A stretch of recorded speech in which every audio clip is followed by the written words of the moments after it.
Le premier tutoriel que nous allons voir donc sur la formation DSN sur EBP Pro V21, c'est vraiment vérifier le paramétrage des propriétés du dossier. Nous allons donc bien voir si tout ce qui concerne l'émetteur est bien renseigné, puisque effectivement vous allez donc ensuite envoyer le fichier DSN à NetEntreprise, et avant de l'envoyer, effectivement il va y avoir des contrôles administratifs, et c'est donc le premier contrôle que va faire l'outil de contrôle d'ailleurs de NetEntreprise, qui sera intégré dans le BP, que l'on verra un peu plus tard.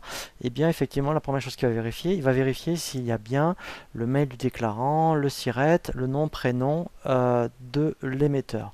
Donc pour ça, en fait, il faut s'assurer que dans le menu dossier, dans propriété, et bien dans les paramètres généraux, vous y êtes bien renseigné ici, vous voyez, dans l'onglet émetteur déclarant. Voilà.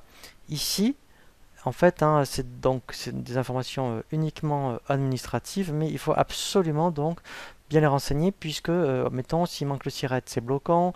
Ici, le compte rendu d'exploitation aussi, donc c'est pareil, si c'est pas indiqué, c'est bloquant. Le mail, ça c'est le mail pour lequel NetEntreprise va vous contacter pour vous dire si le fichier est correct ou pas. Donc ça, il faut absolument que tout ça soit bien indiqué.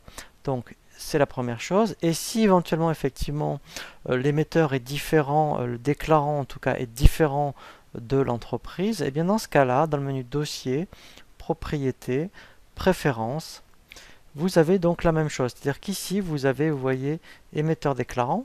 Et là, en fait, donc par défaut, ici, il va aller chercher l'émetteur qui est indiqué dans les paramètres généraux. Mais si ce n'est pas le cas, donc si c'est un partenaire ou votre expert comptable, ici, dans ce cas-là, il faudra cocher utiliser les informations d'émetteur sous. Et là, vous renseignerez donc bien, le déclarant avec toutes ces informations, donc qui sera différent du dossier, mais pour lequel, en tout cas, NetEntreprise pourra le contacter. Voilà, donc c'est vraiment des informations d'ordre administratif, mais c'est très important parce que déjà ce premier niveau, eh bien c'est bloquant pour envoyer le fichier DSN.